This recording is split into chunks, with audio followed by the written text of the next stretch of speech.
बुद्धाय, जय भीम साथियों। मैं पूनम बौद्ध। और साथियों, जैसे कि आप सभी लोग जानते हो कि बाबा साहब डॉक्टर अंबेडकर जी का हर महीने का इतिहास रहा है। उन्होंने हमें हक अधिकार दिलाने के लिए अपना पूरा जीवन उन्होंने कुर्बान कर दिया। ये नवंबर का महीना चल रहा है और 25 नवंबर 1956 की एक घटना के बारे में मैं आपसे बात करना चाहती हूँ। 25 नवंबर 1956 को BHU यानी बनारस हिंदू यूनिवर्सिटी में बाबा साहब जाते हैं और वहां पर हजारों लोग इकट्ठा होते हैं और उन लोगों से बाबा साहब कुछ क्वेश्चन पूछते हैं। वहां पर बाबा साहब पूछते हैं कि नौजवानों, मुझे आप ये बताइए कि आपको शिक्षा, दीक्षा, चिकित्सा संविधान से मिलेगी या हिंदू धर्म से? आपको मान, सम्मान, स्वाभिमान शास्त्रों से मिलेगा या संविधान से? आपको डॉक्टर, इंजीनियर, IAS, PCS आपको शास्त्रों से मिलेगी या संविधान से? तो हजारों लोगों ने एक साथ कहा कि हमको ये सब चीजें संविधान से मिलेगी।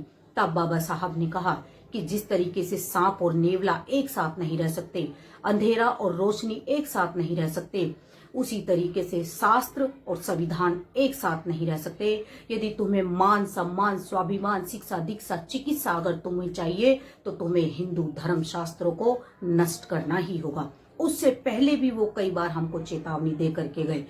11 अप्रैल 1928 को महाराष्ट्र के बेलगांव में अंग्रेजी सरकार से कहा कि आप हिंदू धर्म शास्त्रों को जब्त कर लीजिए। 12 जनवरी 1936 को पंजाब के लाहौर में बाबा साहब ने कहा कि इन धर्म शास्त्रों को डायनामाइट से उड़ा दीजिए। पूरा जीवन वो हमको चेतावनी देते रहे और इस दुनिया से जाने से पहले दुनिया की महान शख्सियत परम पूज्य बोधिसत्व बाबा साहब डॉक्टर अंबेडकर हमको चेतावनी देकर के गए कि जिस धर्म को तुम अपना मान रहे हो, उस धर्म में रहकर तुम्हें कभी मान, सम्मान, स्वाभिमान नहीं मिल सकता। लेकिन ना उस समय हमने उनकी बातों को सुना और ना ही हम लोग आज सुन रहे हैं। हमें नया कुछ करने की जरूरत नहीं है, सिर्फ और सिर्फ उनके बताए रास्ते पर चलने की जरूरत है। यदि हम उनके बताए रास्ते पर चल लेते हैं तो बहुजनों का उद्धार होने से कोई नहीं रोक सकता। इसी के साथ मैं अपनी वाणी को विराम देती हूँ। आप सभी को मेरा नमो बुद्धाय, जय भीम।